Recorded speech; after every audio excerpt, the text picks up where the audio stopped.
outlivesheep.com, and you can also check him out on YouTube. He's given us a lot of good information about the BP oil spill and some other things, but you can check out his website, outlivesheep.com, and also check him out on YouTube, Outlivesheep. And, I'm just thankful to have you on the show today, brother, and you're really giving a lot of good information. And if anybody wants to call in and has any questions, you can give us a call at 1-347-324-5619. That is 1-347-324-5619. The phone lines are open if anybody wants to call in, or if you just want to chat in the chat room with us, feel free to do that. And if you want to put your question in the chat room, I'll make sure I get it to Brian, and he'll take it from there. Brian, let me ask you this thing here. When you look at the secret government and what's going on with all the things that they're doing, where do you think that they're taking us to? As far as I know that they're looking to control the world, basically. Is there one person that you think that wants to control the entire thing, or is it a group of people? How do you see that?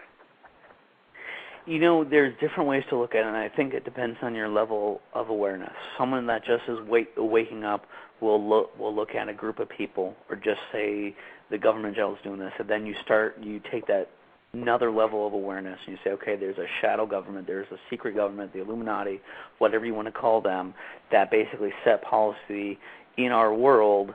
If you look at the Bilderberg Group, the Council on Foreign Relations, all those different ones, that they set policy. And I was talking with my dad, I don't know, 4 months ago, and I was saying, is it that these people are that sinister, that have no regard to human life, or what is it? And then the next level of awareness is the spiritual awareness, where what are these people? Not saying anything crazy, but how can people be this way? It seriously looks like the way that we're headed is that they want to get rid of a good portion of the amount of people on this planet, because we're useless eaters. That's what they call us. So how are they going to accomplish that? And you start to look at the Gulf spill, leak, we're going to call it. Was this a planned event? Was this contrived in order to kill off a good portion of our world? Then you could look at the spiritual or the Bible side with the book of Revelations and the different things like that and say, well, is it a part of that? And you start to put this all together and you say, well, we're living in dire times. Well, no one has an answer with where we're exactly headed, but it seems like these people do have a plan to put a control state into place. Just look at the G20 that's coming up in Toronto or wherever it is. I think that's it. Yeah, it's in Toronto. Look at the type of all the barricades and the black police and all that, just like in Pennsylvania when they had the G20 there, that they're putting this into place, this police state, and with Beyonce and the Grammys, they're getting us ready for it. I really don't think the world wants us to be a free country anymore, and therefore we're spending. Just look at how many trillions of dollars we're in debt, or where is there an end? Eventually, I would assume we would have to pay that all back, but it seriously looks like the police state, the collapse of our system, to be able to bring in this world currency. Just a couple of weeks ago, or I think it was a week ago, the Russian prime minister or president said, we need a world currency. And they keep telling us these things, that we're going to do this, And I believe that they're behind schedule with what they had planned. And for some reason, this carbon tax is somehow tied to this. I'm not sure how, but through that carbon tax, there'll be something in the bill to either take away the guns or to do something, and they're pushing very hard for that. Just look at the speech of Obama had a couple of weeks ago saying, we needed this new carbon tax. I remember when I was in college, I took environmental chemistry, and 15 years ago, the big thing was the ozone. Do you remember the ozone? That the ozone was depleting, and you had to be careful when you went outside, and you would be scalded or burned if you went outside and you didn't have sunscreen on, because the ozone was depleting, and we have to do all these things to create this. Well, we don't even hear that anymore. And then you had the Copenhagen meaning that last December. And, the emails came out that the scientists weren't telling the truth about global warming and that we were really warming, we were actually cooling. But it was so important for the elite or the world or the UN to bring upon this carbon tax that we can be taxed based upon our carbon. And then you have to ask yourself, well, okay, we're going to have this tax on us, and we're going to change our lifestyle, and we're going to be taxed, which we're already taxed to crazy amounts already.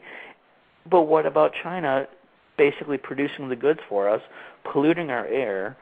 Then all that pollution comes over here, but we're the one that's paying the tax for it. It's just it doesn't make any sense. And you got to scratch your head every day and you say, what is going on in this world? I mean, it's just crazy. So yes, I see things happening very fast. I see a financial collapse. I mean, when I say see, just from my sources, from my own intuition, from things that are happening, a war in the Middle East, possibly evacuations, a financial collapse based upon that, or a diversion to collapse our system to bring in the SDR or the world currency. That's what I foresee. I mean, it's not good. I mean, that's what, unfortunately, you and I don't know why we're living here at this time, but we're finding out why we're living here at this time and just finding the meaning of life in a way. Somebody was in the chat room saying that the dangerous thing that they're spraying is what they're spraying over the Gulf. That's what the most dangerous thing is. I'm just reading you some of the things that people are commenting on in the chat room here. Okay. And I agree. Now, it could be a lot more than just what they're spraying over in the Gulf. I mean, they spray us every day with chemtrails every day. I'm sure everybody's heard of those. You see them all the time. You see planes. Some of the smoke goes away instantaneously, and others stay forever, and they spread out. And you'll get blankets of it. And on a clear sunny day, all of a sudden you see jet planes coming through, spraying and spraying and spraying and spraying from all different areas. They're not just flying anywhere. They're spraying us on purpose. But we all know there's barium in there, there's aluminum, and other chemicals that we're not supposed to be breathing in there. So the whole population control thing is more than just one way of doing it. That's one way to do it, is to spray us for stuff. Another way is with the fluoride in our water. Another thing, they send us over to wars and put our people in wars. Now, population control doesn't just mean Americans. It means everybody. So when you have a war, you kill people like innocent civilians, and you also kill other Army and Navy and military people. And then we get our military people killed also. So that's also another form of population control, as well as abortion is. How do you feel about that? Bring back about the fluoride. Another thing I forgot to tell you what I did. Basically, when I awakened, is I looked at the fluoride and I said, it's really odd, but if you were going to control society, and I kept basically asking myself, what would you do to the population in order to control them or to make them docile or so they don't want to be aggressive or so on and so forth? And, I looked at the fluoride issue, and I'm going, okay, they fluoridated the water in the Russian concentration camps in order to make the prisoners docile so they didn't want to fight back. Well, then what happened after World War II?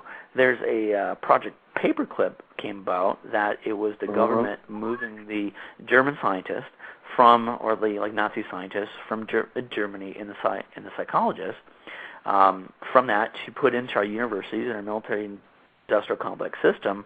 And then all of a sudden, I believe the 60s, we started to say that we had to fluorinate water.